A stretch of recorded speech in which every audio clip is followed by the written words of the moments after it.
Si tu venais écouter les propos de Calix Beyala qui affirme que Adja Awa est RIP et a été donc séquestré par je t'invite à faire de la partager dans tous tes groupes WhatsApp, Telegram et ça fout, c'est ton Snapchat, bao. Ils lui ont percé les yeux, ils lui ont coupé la langue, ils lui ont introduit une barre de fer, je n'ose pas prononcer, ils l'ont tellement maltraité, versé de l'acide sur le corps, lacéré le corps.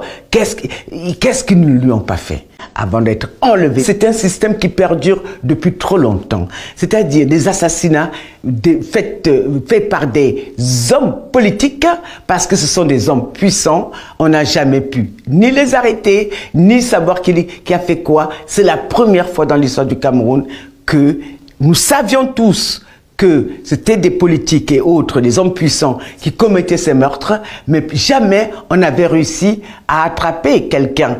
Jamais on avait été au bout. On n'avait que des soupçons. On savait, mais c'est la première fois qu'on a mis la main sur ces hommes-là, sur ces hommes puissants. Et on veut que la totalité de ces hommes puissants qui ont assassiné soient arrêtés. On a voulu peut-être dire aux Camerounais, ne parlez plus jamais, ne dites plus jamais rien contre le régime en place, contre la barbarie en place, contre la corruption, le pillage des caisses de l'État, toutes ces choses qui déshumanisent le peuple camerounais. Ce qui interpelle le plus dans cette histoire, c'est que nous avons l'impression qu'au Cameroun, on doit plus avoir peur de nos militaires, de nos policiers, de nos gendarmes censés protéger la population que des grands bandits. Et c'est terrifiant qu'un peuple ait cette idée-là, qu'il risque plus sa vie en rencontrant un policier qu'en rencontrant un bandit de grand chemin. On ne reculera pas. Le peuple camerounais demandera justice parce que nous rêvons de notre pays, nous rêvons d'une autre république, nous rêvons d'égalité, nous rêvons de bien-être, d'humanisme, de l'amour des uns entre les Camerounais. Pas de cette haine, pas de cette misère dans laquelle ce régime a plongé ce peuple depuis 4 décennies. Les choses vont changer, soit par forceps, soit par elles-mêmes. Il n'y a rien de ce monde qui est éternel et stable, vous savez. C'est ça même le principe de la vie. C'est que tout finit par finir. Tout ce qui naît, tout ce que le soleil voit, finit par mourir. Et même la misère finira par se fatiguer. Et même l'oppression finira par s'épuiser. Ça fait plus de bruit qu'un camion de manioc qui dévale la pente. Depuis qu'elle a été mise sous le viseur de la police et de la gendarmerie, c'est comme si la terre avait avalé cette dame. Les gens dans les rues, au marché, à la buvette, ils se demandent tous où est-elle passée. Certains, vous savez comment ça va chez nous, ils racontent déjà qu'elle a été arrêtée, voire pire, tuée. Et oui, au Cameroun, la rumeur, c'est comme le piment. Ça pique vite et ça se répand encore plus vite. Mais attention, ce n'est pas une rumeur comme une autre. Là on parle d'une militante qui dénonce les grands manœuvres du pouvoir. Ça sent la poudre, ça sent la peur dans les bureaux. Alors imaginez un peu, Adja Awa, la voix qui dérange, qui balançait ses amis ES d'hier, ces fameux traîtres à la cause Biya, elle disparaît. Et comme ça, paf, les réseaux sociaux s'embrasent. On commence à lire des posts partout qui disent Adja Awa assassinée. Elle a trop parlé. Silence radio, signe qu'elle a été neutralisée. Mais comme toujours chez nous, entre vérité et exagération, c'est le flou total. Parce qu'au Cameroun, l'impossible est la routine, et l'impensable, c'est notre pain quotidien. Mais attendez, vous croyez que c'est nouveau? Non, non. Souvenez-vous de Martinez Zogo, ce journaliste coriace qui mangeait de la vipère dans un palace, selon certains communicants officieux, alors qu'il avait déjà rendu l'âme. Et Wazizi, ce pauvre journaliste qu'on disait en prison, mais qui n'était plus de ce monde non plus. Là, on n'est plus dans un feuilleton Netflix, c'est notre vraie vie, mes amis, et c'est bien plus sombre qu'on ne veut le dire. Dans cette ambiance lourde, c'est la romancière Calixte Beyala qui met le doigt là où ça fait mal. Elle ne se lance pas dans des accusations légères, elle rappelle qu'on doit vérifier, enquêter, savoir ce qu'il en est vraiment. Où est-elle? Demande-t-elle. Une question simple, mais tellement compliquée à résoudre dans un pays où la transparence, c'est souvent un luxe qu'on ne peut pas s'offrir. Alors certains espèrent encore que Adja Awa est silencieuse de son propre chef, qu'elle se cache quelque part, loin du tumulte, peut-être en train de se refaire une santé. Mais à ce stade, le doute s'installe comme une mauvaise herbe dans un champ de maïs. Parce que quand on parle d'une femme qui détenait des secrets du pouvoir, et qu'elle disparaît subitement, les soupçons s'allument comme des lampadaires dans la nuit. Et vous savez, Adja Awa, ce n'est pas n'importe qui. Cette dame-là, elle était proche de Rosette Ndongo Mangolo, la mère de Chantal Biya. Une femme influente, avec un accès direct au cercle très fermé du pouvoir. Adja, elle, avait la confiance et la clé de ces portes qu'on ne franchit pas facilement. C'est comme être l'oncle préféré du chef du quartier. Vous comprenez? Elle avait le regard et l'oreille de ceux qui décident. Mais tout change quand Rosette Ndongo Mangolo s'en va. Là, les portes se ferment une à une, les conversations se font rares, et Adja se retrouve à la marge. Comme un vieux taxi qui perd son client fidèle, elle reste avec ses secrets en poche, mais plus personne pour écouter. Et dans ces secrets, croyez-moi, il y a des histoires que personne ne voudrait voir s'ébruiter. À l'approche de la présidentielle, Adja ne reste pas silencieuse. Non, elle choisit de parler, mais pas pour raconter des banalités. Elle balance des noms, des faits, des trahisons, des petits arrangements qui puent la magouille. Pour elle, certains ont tourné le dos à la cause Biya, et elle veut que tout le monde le sache. C'est devenu une sorte de combat personnel, un dernier cri avant l'oubli. Alors, mes amis, vous voyez le tableau. Une femme qui connaît tous les dossiers, qui a vu les coulisses du pouvoir, qui était respectée et courtisée, et qui soudain disparaît sans laisser de traces. Ça fait peur, ça intrigue, ça énerve. Et c'est dans ce silence pesant que commence l'histoire la plus brûlante du moment. Partie 2. Secret, manœuvre et endem du palais. Ah là là, mes frères, si vous croyez que c'est fini, vous vous trompez lourdement. Parce qu'au Cameroun, quand ça commence à sentir le roussi dans les hautes sphères, c'est jamais une affaire simple. C'est un vrai casse-tête royal. Un mélange de secrets bien gardés, de jeux d'ombre et de petits arrangements entre amis ou ennemis. Adja Awa, elle, n'était pas juste une militante comme on en croise à tous les coins de rue. Non, elle était dans la chambre noire, au cœur du système, une vraie mémoire vivante du palais. Vous voyez? Avant que Rosette Ndongo Mangolo ne tire sa révérence, Adja avait ce qu'on peut appeler un accès VIP. C'était comme la clé du quartier réservé, celle qui ouvre les portes où même les ministres doivent attendre dehors. Une proximité rare avec Rosette, qui elle-même avait une influence magnétique sur Chantal Biya, la première dame. Alors imaginez, Adja, elle était dans la danse, elle connaissait tout, elle voyait tout, elle entendait tout. Pas étonnant qu'elle ait pu accumuler des secrets qui feraient frémir plus d'un. Mais voilà, la mort de Rosette a changé la donne. Comme un vieux téléphone qui perd son réseau, Adja s'est retrouvée coupée, isolée. Les accès à Chantal, puis à Paul Biya, se sont resserrés comme un sac trop plein qu'on essaie de fermer. Ceux qui étaient hier dans le cercle intime se sont retrouvés dehors. Et Adja, malgré son expérience, n'a plus eu que ses souvenirs et ses dossiers bien rangés dans ses tiroirs. Vous savez comment ça va. Dans le pouvoir, les places sont rares, les alliances fragiles, et quand un pilier tombe, les autres s'arrachent les miettes. Et c'est là que ça devient croustillant. Adja, avec tout ce qu'elle savait, aurait pu choisir la discrétion, le silence ou la fuite en avant pour se protéger. Mais non, elle a décidé de parler. Oui, mes amis, elle s'est transformée en Cassandra du palais, en lanceuse d'alerte, ou selon certains, en vipère qui mord ceux qui l'ont un jour approchée. Elle a commencé à balancer des noms, à dénoncer des traîtres à la cause Biya. Des gens qui, selon elle, ont tourné le dos au clan, vendant leurs âmes pour quelques privilèges. C'est un peu comme quand au marché, le vendeur de poissons commence à raconter que la viande d'Axe en grave côté est trafiquée. Ça crée des tensions, des jalousies, des disputes. Sauf que là, c'est à l'échelle nationale, avec des enjeux qui dépassent largement le simple endem du coin. Ces révélations, elles font mal parce qu'elles touchent à l'essence même du pouvoir, à ceux qui tirent les ficelles dans l'ombre.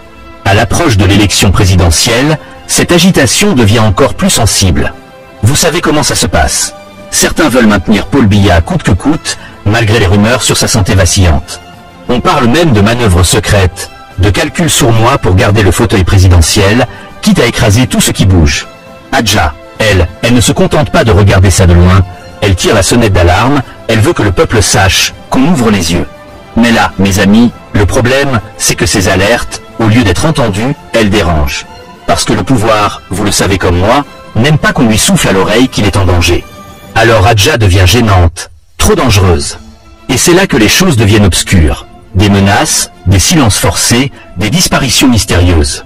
Et hop, plus personne ne sait où elle est, et certains commencent à murmurer que le régime est passé à la vitesse supérieure. Là, je vous entends déjà dans la rue, mais comment une femme aussi proche du pouvoir peut-elle soudainement se retourner? Eh bien, c'est simple. Dans le palais, l'amitié est souvent une monnaie d'échange, et quand on perd la faveur, on perd tout. Adja, elle s'est retrouvée trahie, abandonnée, avec des secrets qui peuvent faire tomber des têtes. Alors au lieu de rester silencieuse, elle a choisi la révolte, la vérité, ou du moins, ce qu'elle pense être la vérité. Et vous savez quoi? Cette histoire, elle nous rappelle un vieux proverbe camerounais. Quand le caïman boit l'eau, il oublie que la rivière se souvient. Adja, elle a bu l'eau du pouvoir, mais la rivière, elle, n'oublie rien. Elle garde tout en mémoire, prête à déverser la vérité quand le moment sera venu. Ou peut-être que ce moment est déjà là, et que cette disparition mystérieuse, c'est justement le signe que la rivière est en colère. Alors, mes chers compatriotes, restez bien connectés, car cette histoire, ce n'est que le début d'un feuilleton qui promet d'être aussi épicé que le poisson braisé du marché Mokolo. Et comme toujours, ici à Cameroun, on vous racontera tout avec ce style qui fait notre force. Drôle, incisif, et toujours avec ce brin d'ironie qui nous fait tenir, malgré tout. Partie 3. Le bal des hypocrites et la danse des secrets. Ah là mes frères et sœurs, si vous pensez que le théâtre est terminé, vous vous trompez. Parce que dans cette histoire de Adja Awa, on n'a plus de personnages que dans une pièce de théâtre à succès, et chaque acteur joue sa partition avec un talent, disons, particulier. C'est un vrai bal des hypocrites, un carnaval de faux cul où chacun essaie de sauver sa peau en jetant la pierre à l'autre. Mais attention, les cailloux, ça revient toujours en boomerang, vous le savez bien. Commençons par ce qu'on appelle pudiquement les proches du pouvoir. Ces gens-là, ils ont passé leur vie à lécher les bottes du régime, à tisser des réseaux, à grappiller des avantages. Pendant que Adja Awa se promenait dans les couloirs du palais avec ses secrets, eux, ils faisaient semblant d'ignorer ce qui se tramait. Mais quand la tempête est arrivée, ils ont tous sorti leurs masques, prêts à jouer la comédie de l'innocence. Et ça, mes amis, c'est du classique. Vous savez comme dans nos quartiers, quand il y a une embrouille, chacun essaie de dire « ce n'est pas moi, c'est lui ». Sauf qu'ici, c'est à l'échelle nationale, avec des enjeux qui font que la vie et la mort d'une militante, ça devient un jeu de pouvoir, un match à haut risque. On entend des bruits de couloir, des rumeurs de tractations secrètes, des promesses de pacte à l'ombre des arbres dans les jardins du palais. Mais là où ça devient vraiment croustillant, c'est quand on regarde du côté des réseaux sociaux, ce fameux tribunal populaire, où tout le monde a un avis, souvent bien tranché. Entre ceux qui crient au complot du régime, ceux qui pensent que Adja a simplement disparu par choix, et ceux qui se contentent de regarder le spectacle en secouant la tête, c'est un vrai festival de commentaires et de mèmes. Le Camerounais aime bien rigoler, même dans les moments sérieux, c'est ça qui nous sauve. Et vous savez quoi? Cette affaire a réveillé aussi des souvenirs bien douloureux, parce qu'on n'est pas à notre premier drame de ce genre. Le Cameroun, c'est un peu comme un grand buvette où les secrets se partagent à mi-voix, et où les disparitions mystérieuses ne sont pas rares. Chaque fois qu'une voix dérangeante s'élève, elle finit par se taire, parfois pour toujours. Et ça nous fait tous réfléchir, même ceux qui préfèrent détourner le regard.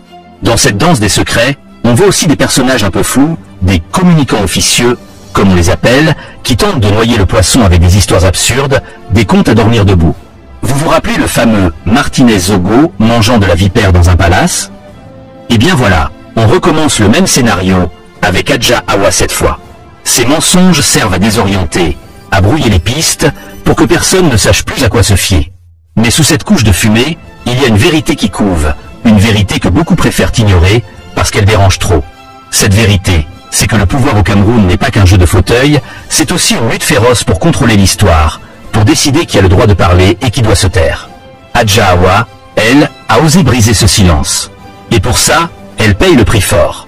Mais ne vous méprenez pas, mes amis, ce n'est pas juste une histoire de personne, c'est un symptôme d'un système. Un système où la parole libre est souvent muselée, où la vérité est un luxe, où le citoyen lambda doit apprendre à naviguer entre le réel et le virtuel, entre ce qu'on dit et ce qu'on cache.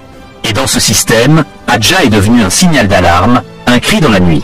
Alors, à vous qui regardez, qui écoutez, qui vivez ce Cameroun au quotidien, posez-vous cette question. Que feriez-vous si vous aviez ces secrets, si vous étiez face à ce choix entre silence et vérité? Et surtout, comment réagir quand la vérité dérange au point qu'on fasse disparaître ceux qui la portent? Cette histoire, mes frères, c'est un miroir tendu à notre société. Une invitation à ouvrir les yeux, à ne pas se laisser endormir par les discours officiels, à comprendre que derrière chaque drame politique, il y a des hommes et des femmes avec des histoires, des rêves, mais aussi des combats. Et que parfois, la vérité, même dure, est la seule façon de sortir de l'ombre. Et comme on dit dans nos quartiers, le feu qui brûle la maison fait sortir tout le monde. Adja Awa, en parlant, a allumé ce feu. Maintenant, il appartient à chacun de nous de choisir s'il veut continuer à vivre dans la fumée ou s'il veut voir clair. Mais attention, regardez la vérité en face, ça demande du courage. Et le courage, mes amis, c'est ce qui manque souvent quand la peur s'installe. Conclusion, la chute qui fait réfléchir. Mes chers frères et sœurs, nous voilà arrivés au bout de ce récit, de cette histoire qui secoue le Cameroun jusqu'au plus profond de ses fondations. Adja Awa, Cette militante autrefois proche du pouvoir, qui a osé parler quand beaucoup préféraient se taire, est devenue le symbole d'un combat bien plus grand que sa seule personne.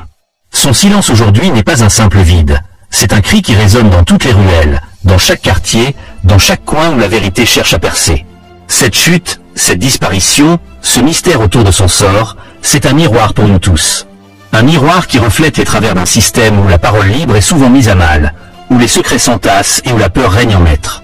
Mais ce miroir ne doit pas seulement nous renvoyer notre résignation ou notre colère. Il doit nous pousser à réfléchir, à débattre, à questionner, à ne jamais accepter l'injustice comme une fatalité. Car mes amis, le Cameroun ne changera pas si nous restons silencieux. Il ne changera pas si nous regardons ailleurs quand des voix s'éteignent. Ce pays, notre pays, il a besoin de lumière, de vérité, même quand elle est dure à avaler. Adja Awa a peut-être payé un lourd tribut, mais son combat est loin d'être vain. Il est un appel à l'éveil des consciences, un rappel que le pouvoir ne peut exister sans contrôle, sans transparence, sans courage. Alors, la morale de cette histoire, c'est que parfois, pour avancer, il faut savoir écouter les voix qui dérangent. Il faut accepter que la vérité ne soit pas toujours confortable, qu'elle bouscule, qu'elle secoue. Et surtout, il faut comprendre que chacun de nous a un rôle à jouer, qu'on ne peut plus se permettre d'être simple spectateur de ce endgame national. Je vous invite donc à ne pas laisser cette histoire mourir dans l'oubli, à en parler autour de vous, à partager, commenter, à faire résonner cette voix qui cherche à se faire entendre. Car c'est ensemble, avec humour, lucidité et courage, que nous pourrons transformer ce récit de peur en une histoire d'espoir. Ici, à Cameroun, on continuera à vous raconter ces histoires, avec notre style unique, notre verbe acéré, et notre envie de faire rire tout en faisant réfléchir. Merci d'avoir tenu jusqu'au bout, n'oubliez pas de liker, de vous abonner et d'activer la cloche pour ne rien manquer des prochaines révélations. La vérité est une flamme fragile, protégeons-la. Et souvenez-vous, dans ce grand bal de la vie camerounaise, c'est à nous tous de décider si on danse dans la lumière ou dans l'ombre. Alors, mes chocolats diamantés et dorés d'amour, vous avez donc suivi les propos de Calix Beyala, qui a donc confirmé que Adja Awa RIP et donc a été éliminé par Ngongo et Atanganji. Alors, abonnez-vous. Partagez cette nouvelle dans tous vos groupes WhatsApp, Telegram, Instagram, Facebook, TikTok, Snapchat, parce que la nouvelle vient donc de nous parvenir. Ici même dans notre centre de production. Alors, vous connaissez déjà la recette. On fait dans l'eau sale, on mange l'eau sale, on diffuse l'eau sale et on dort dans l'eau sale. Et ceux-là qui ne sont pas fiers, ils n'ont qu'à quitter ici. Mais je sais que vous allez partager cette nouvelle dans tous vos groupes WhatsApp, dans tous vos groupes Facebook, pour que les Michel Nganjou puissent voir, afin qu'ils viennent éclaircir l'histoire. Alors, on se dit à la prochaine, ça Bista Baby. Bisous là-bas les gars. Bye.